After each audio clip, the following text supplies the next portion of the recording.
मैथिली में सर्वनाम। हम सब मैथिली तिरहुता लिपि को टॉपिक को खत्म करने के बाद तिरहुता लिपि के उद्भव, विकास, विशेषता और महत्व को पढ़ने के बाद मैथिली व्याकरण की ओर चलते हैं। मैथिली व्याकरण में सबसे पहले मैथिली में सर्वनाम, इस पर लगभग प्रत्येक वर्ष किसी न अलग अलग प्रारूप में, निबंध के रूप में, नोट के रूप में मैथिली व्याकरण में अलग अलग जगह उदाहरण देने के लिए और मैथिली भाषाओं के शब्दों के अनुसार अलग अलग भाव, आदर, अनादर, कक्षा, निम्न कक्षा, उच्च कक्षा अर्थात आदर और अनादर के भाव में किस तरह से सर्वनाम का एक जो जैसे प्रोनाउन पढ़ते हैं हम लोग कि नाउन के बदले जो उपयोग किया जाए उसे प्रोनाउन कहते हैं। तो वैसे ही सर्वनाम का आज हम सब मैथिली में पढ़ेंगे और इससे हमें एक नया टॉपिक मैथिली में व्याकरण का इसके पढ़ना शुरू करेंगे। इससे इस तरह के प्रश्न पूछते रहते हैं कि मैथिली में सर्वनामक प्रमुख विशेषता के लिखो, अर्थात सर्वनाम की मैथिली में जो सर्वनाम है उसकी विशेषता क्या है, सर्वनामक प्रकार की व आधुनिक नवीन मैथिली में सर्वनाम सर्वनाम कितने तरह के हैं मैथिली में, और आधुनिक जो नवीन मैथिली भाषा है उसमें सर्वनाम का क्या भूमिका है, क्या अपना एक स्तर है, सर्वनामक रूपावली, सर्वनाम में वचन आलिंग, प्राचीन मैथिली में सर्वनाम, मध्यकालीन मैथिली में सर्वनाम। हम सब ये मैथिली व्याकरण के अंतर्गत मैथिली सर्वनाम में इतने टॉपिक पढ़ेंगे। आज हम सब जो पढ़ने जा रहे हैं सबसे पहले मैथिली में सर्वनामक प्रमुख विशेषता को पढ़ेंगे और इसकी विशेषता क्या है, आधुनिक मैथिली में सर्वनाम। यही कंटेंट हमें आधुनिक मैथिली में सर्वनाम से अगर रिलेटेड कुछ पूछेगा तो यही कंटेंट हमें काम आ जाएगा और वहीं हम यही चीज हम लिख सकते हैं वहां। तो सर्वनाम की विशेषता को शुरू करते हैं। सर्वनाम कोनो भाषा के आन भाषा से अलग करय वाला सबसे विशिष्ट व्याकरणक तत्व होइत अछि। अब यह जो है सर्वनाम किसी भी भाषा का सबका अलग अलग होता है, ये मिलता जुलता हुआ नहीं रहता है। इसीलिए यह भाषा को एक दूसरे से स्वतंत्र अस्तित्व स्थापित करने का एक बहुत बड़ा माध्यम है। कोनो भाषा पारिवारिक वर्गीकरणक क्रम में सर्वनाम सबसे विशिष्ट होइत अछि, कारण एक कुलक भाषा दोसर कुलक सर्वनामक आदान प्रदान नहीं करैत अछि। सर्वनाम वस्तुतः व्याकरणक दृष्टिकोण से संज्ञाक प्रतिस्थानिक होते हैं। संज्ञाक नाउन के बदले जो हम शब्द का उपयोग करते हैं उसे प्रोनाउन कहते हैं। ठीक वैसे ही जो संज्ञा के प्रतिस्थानिक होता है उसे ही सर्वनाम कहते हैं, अर्थात संज्ञा के बदला प्रयोग कैल जाइत अछि। वाक्य सौंदर्य, वाक्यक सरल प्रवाह आ ध्वनि सौंदर्यक दृष्टिकोण से ई प्राचीन काल से व्यापक रूप में प्रयोग होइत रहल अछि। प्रोनाउन का काम ही है कि वो सेंटेंस सुनने में अच्छा लगता है, सरल प्रवाह, बोलने वक्त एक एक रैम बना रहता है, एक उसकी तर्ज बनी रहती है। तो प्रोनाउन से शब्द की सुंदरता बढ़ती है, सरल होता है और सुनने में उसे अच्छा लगता है। उदाहरण, राम खेलैत अछि, ओ बहु नीक अछि। अब यहाँ पर राम नाउन है और ये एक सेंटेंस है और उसमें दोबारा जो हम ओ बहु नीक अछि उनकी दूसरे की विशेषता जो बता रहे राम के बारे में, फिर से नहीं लिखते कि राम बहु नीक अछि अर्थात तो बहुत अच्छा है, ये नहीं लिखते। ओ यहाँ पर जो राम के बदले ओ का उपयोग किया गया यही प्रोनाउन है, इसे ही सर्वनाम कहते हैं। एहि दुनू वाक्य में संज्ञा रामक बदला में ओ शब्दक प्रयोग कैल गेल अछि, ई ओ शब्द सर्वनाम थी। मैथिली में सर्वनामक विशेषताक विश्लेषण लेल एकर सामग्रिक प्रस्तुति अवश्य अछि, जकर निम्नांकित वर्गीकरणक आधार पर विवेचित कैल जा सकैत अछि। प्रकार। अब यह प्रकार में हम सब देख रहे हैं कि कितने तरह के प्रकार है, कीर्ति कारक में, तिर्यक कारक में और संबंध कारक में।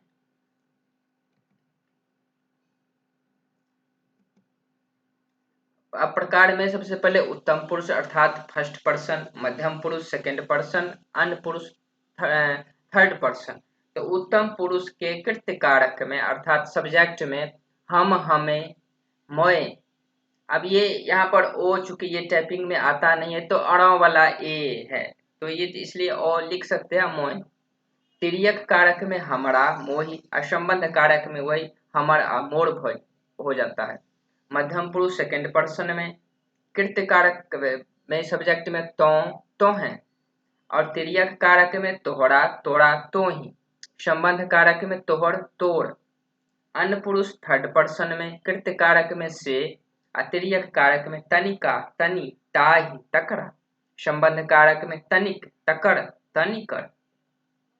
निकट निर्देशी अर्थात जब हम किसी के आसपास चीजों को निर्देशित करके कोई सेंटेंस बोलते हैं तो कृत्य कारक में ई, उसका सब्जेक्ट होता है ई।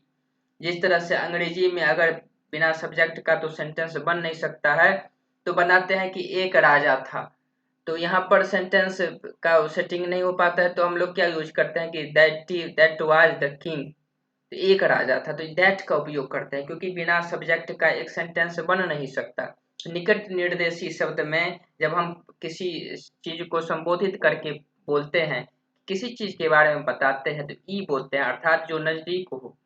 उसके बाद हिनका हिनी एकरा तिर्यक कारक में और संबंध कारक में हिनक हिनकर ऐसे उपयोग होता है। फिर दूर निर्देशी में कोई वस्तु दूर है और उसके बारे में बात करते हैं तो ओ हुनी, और इसी का तिर्यक कारक में हुनका हुनी ओह ओकरा, और संबंध कारक में हुनक हुनकर ओकर हो जाते। संबंधवाचक में कृत्य कारक में जे और तिर्यक कारक में जनिका जकरा जाहि, और संबंध कारक में जनिक जानिकर जकर। प्रश्नवाचक इंट्रोगेटिव में कृत्य कारक में के की कथी, ये सब सब्जेक्ट के रूप में, के की कथी सब्जेक्ट के रूप में उपयोग होता है मैथिली में, और तिर्यक कारक में वही ककड़ा कनिका काय कौन, और संबंध कारक में कनिक कथिक कनिकर ककर। आत्मार्थक आत्मार्थक अर्थात अपने आप को संबोधित करते हुए कुछ कहना।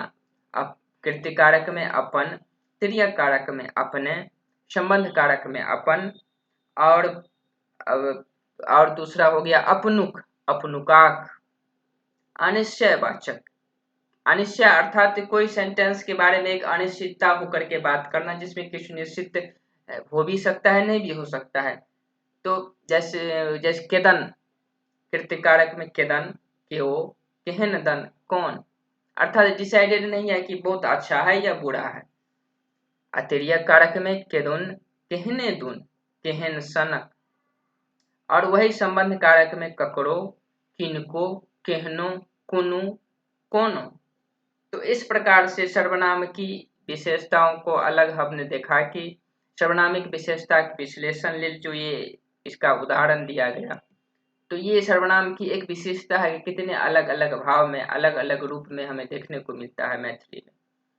अब इस विशेषता को यहाँ पर हम देखते हैं कि पहला, मैथिली में हिंदी शब्द जकां एकर आधारभूत प्रवृत्ति सरल कारक लेल अलग होते हैं। जब तक हम किसी भाषा को एग्जाम्पल रख करके तुलना नहीं करें, तब तक मैथिली का सर्वनाम कैसा है इसको साबित करना मुश्किल हो जाता है। तो तुलना करके हमें चीजों को देखते हैं तो एक स्पष्टता आता है। तो हिंदी से जब हम तुलना करके देते हैं हिंदी के सर्वनाम से, तो इसमें देखते हैं कि आधारभूत प्रवृत्ति सरल कारक लेल अलग होते हैं, तिर्यक तथा संबंध कारक लेल अलग अलग है। जेना सरल में हम, तिर्यक में हमर और संबंध में हमर। मैथिली में एकटा संबंधवाचक प्रत्यय पर दोसर संबंधवाचक प्रत्यय जोड़ैत जयबाक अद्भुत सर्वनामिक प्रक्रिया सेहो भेटैत अछि। जेना अब वही जो पढ़ा हमने यहाँ पर अलग से, इसी का यहाँ पर विश्लेषण किया गया है कि किस तरह से एक ही प्रत्यय पर और भी संबंधवाचक में प्रत्यय जोड़ी क एकटा अद्भुत सर्वनामिक प्रक्रिया सेहो भेटैत अछि। जेना अपन एकटा आत्मवाचक सर्वनाम संबंध कारक रूप थिक, एकरो में पुनः उवक प्रत्यय जोड़ि अपनुक संबंधवाचक सर्वनाम बनैत अछि। पुनः उका जोड़ि अपनुका आ ओहि में क जोड़ि अपनुकाक बनि जाइत अछि। तो आप यहाँ देख रहे हैं कि एक मात्र अपन जो आत्मबोध शब्द है, अपने आप को संबोधित करके कुछ कहना, एक वाक्य बनता है। इसमें उ जोड़ कर अपनु, उका जोड़ कर अपनुका और फिर क जोड़ कर अपनुका। तो ये एक खास विशेषता है मैथिली के सर्वनाम का, याद रखिए। मैथिली में सर्वनामक वचन आ सामाजिक कक्षा संबंधी ढांचागत विशेषता। सर्वनाम एक वचन आ बहुवचन अर्थात सिंगुलर और प्लूरल दोनों रूप अलग अलग विद्यमान अछि। जेना हम, हम सब हम सिंगुलर और हम सब प्लूरल। तो सब, तो सिंगुलर, तो सब प्लूरल। अहाँ, अहाँ सब, ई सब, ओ सब। तो यहाँ पर सब लगा करके एक वचन को बहुवचन बनाया जा रहा है। संगहि बहुवचन बनेबा लेल हिंदी आदि सँ अलग परिसर्ग शब, सब आ लोकनि लगेबाक प्रवृत्ति भेटैत अछि, जे श्लिष्ट अयोगात्मक सर्वनामिक आकृतिक लक्षण थी। अब इस खास विशेषता को क्या नाम है? श्लिष्ट अयोगात्मक सर्वनामक आकृतिक लक्षण। अब इसमें देखिए, हम बहुवचन बनाने के लिए मैथिली में क्या सब उपयोग करते हैं? सब, सब आ लोकनि। दोसर दिस मैथिली में समाजक प्रतिष्ठान रूप सर्वनामक 3 कक्षाक विद्यमानता भेटैत अछि, जकरा उच्च कक्षा, समकक्षा आ निम्न कक्ष कहल जाइत अछि, जखन कि हिंदी आदि में 2 कक्षा, उच्च कक्षा आ निम्न कक्ष उपलब्ध अछि। अंग्रेजी तो समस्त सर्वनामक कोनो कक्षे नहीं होती।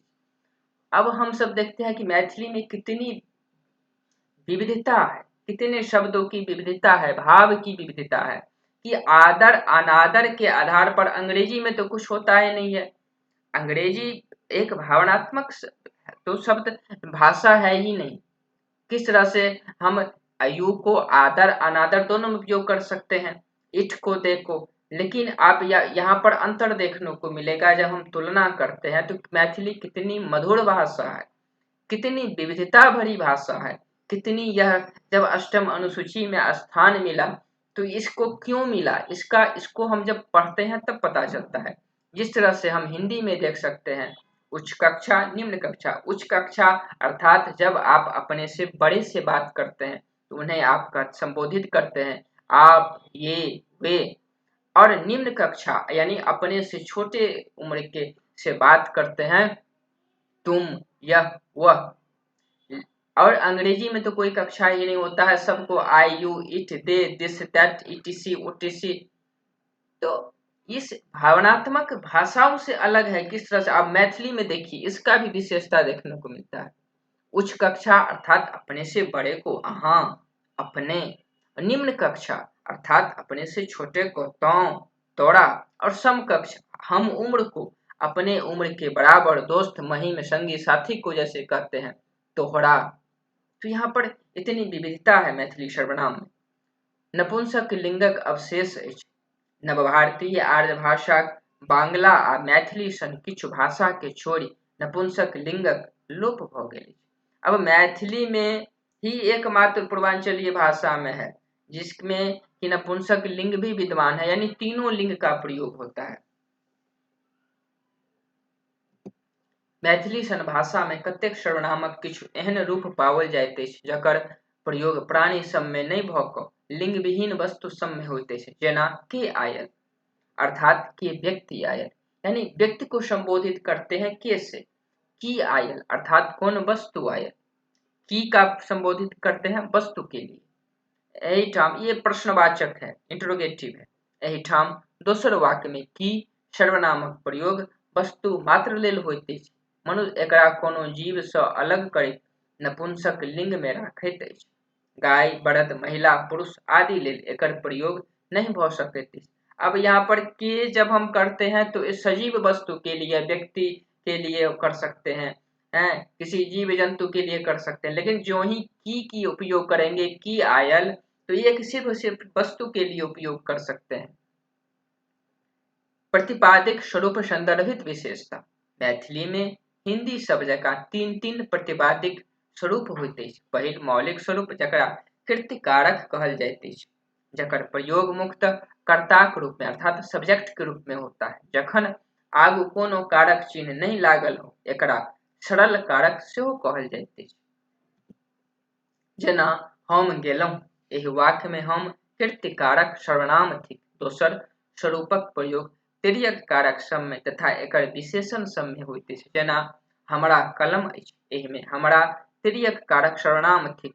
तेसर संबंध कारक स्वरूप होइत अछि जकर रूप परिवर्तन मैथिलिक विशिष्ट लक्षण थी। तो यह सब हम विशेषता देखते हैं उदाहरण के साथ। इस लिखने से परीक्षा में कॉपी जांचने वाले को एक स्पष्टता मिलता है कि बच्चे की मैथिली में पकड़ एक जमीनी स्तर से जुड़ा हुआ है और इससे नंबर निकल के आता है। इसलिए आप कितनी भी बात बना लें, जब तक उदाहरण नहीं देंगे उसे तब तक मार्क्स नहीं आता है। इसीलिए आप उदाहरण को जरूर लिखें, भले ही आप सारा कुछ नहीं लिख सके, 2 लाइन ही लिखें, लेकिन उदाहरण जरूर लिखें ताकि आप अपने बात को साबित कर सकें। संबंधवाचक प्रतिपादक स्वरूपक रूप परिवर्तन संबंधी विशेषता। मैथिली में एहन सर्वनामिक संबंध कारक जकर अवसान र सँ होइत अछि, तिर्यक कारकक विशेषण भेला पर अकारांत भ जाइत, अकारांत अर्थात विलुप्त हो जाता है। जेना हमर घर थिक, सामान्य संबंधवाचक में हमर, हमरा घर में की अछि, तिर्यक कारक में विशेषण संबंधी संबंध कारक होय पर हमरा भ गेल। हिंदी सन भाषा में सेहो हमारा सँ हमारे होइत अछि। एहन प्रकारक विकार हिंदी में अपरिहार्य अछि, जखन कि मैथिली में वैकल्पिक। उदाहरणार्थ मैथिली में हमर घर में के अछि, के हमर घर में के अछि सेहो लिखल जा सकैत अछि। श्रोताक प्रति वक्ताक भावक आधार पर सेहो सर्वनामक निर्धारणक प्रवृत्ति मैथिली में देखबा लेल भेटैत अछि, जकर आधार सामाजिक आधार आचार व्यवहार अछि। अर्थात समाज में भी अलग अलग तरह के लोग होते हैं, संबंध के माध्यम से, पारिवारिक स्तर माध्यम से, रिश्तेदारी के माध्यम से, तो इसमें भी मैथिली का अलग अलग रूप देखने को मिलता है। जिस तरह से सामान्यतः ससुर जमायक अर्थात ससुर और दामाद के बीच, सासू और जमायक आ कोनो समाज में लज्जा आ मान वश पति पत्नी के बीच प्रत्यक्ष वार्तालाप वर्जित है। अभी भी मिथिलांचल क्षेत्र में रूढ़िवादी लोग, या तो उसे परंपरावादी कहें, अभी भी पति पत्नी की प्रत्यक्ष वार्तालाप नहीं होती है। एक सीमा रेखा है उन दोनों की वार्तालाप, और किसी तीसरे के माध्यम से वो एक दूसरे से वार्तालाप करते हैं। इस सब में तो कुछ इस तरह की मैथिली देखने को मिलता है। तय वार्तालाप एना होइत अछि जे कल्पना सँ एक दोसरक संवाद कोनो तेसर अर्थात उत्तम पुरुष आ मध्यम पुरुषक बीच आन पुरुष द्वारा संवाद करेबाक प्रवृत्ति सँ बाजल जाइत अछि। तो इस तरह से हम सब ने मैथिली में सर्वनाम की अलग भावक आधार पर, प्रतिपादक स्वरूप के आधार पर, उसके बाद प्रतिपादक स्वरूप संदर्भित विशेषता के आधार पर, फिर नपुंसक लिंग किस तरह से मैथिली भारतीय आर्य भाषा के बंगला मैथिली सन किछु भाषा के छोड़ नपुंसक रूप में लोप हो जाते हैं। उसके बाद इसकी ये चार्ट देखें, मैथिली में हिंदी शब्द का आधारभूत प्रवृत्ति मैथिली से तुलना करते हुए, अंग्रेजी से तुलना करते हुए, और ये हमने एक विशिष्ट चार्ट देखा जिसमें आपकी जमीनी स्तर पर मैथिली भाषा पर पकड़ को साबित करते हैं। फिर मैथिली में सर्वनाम की प्रमुख विशेषता को हम सब ने देख लिए। फिर आगे हम सब सर्वनाम की रूपावली देखेंगे, वचन लिंग देखेंगे। इन सभी बातों को अगर मैथिली में सर्वनाम पर कोई बात आए तो आप इस तरह से इसकी विशेषता को लिख सकते हैं। हिंदी और अंग्रेजी से तुलना करते हुए भाव के आधार पर, व्याकरणिक के आधार पर, आदर और अनादर के आधार पर, इससे मैथिली में एक विस्तृत सर्वनाम के संबंधी कंटेंट मटेरियल आप सबको इस नोट्स में, इस वीडियो में मिला। आप लोग इसलिए लाइक और सब्सक्राइब जरूर कर दीजिए।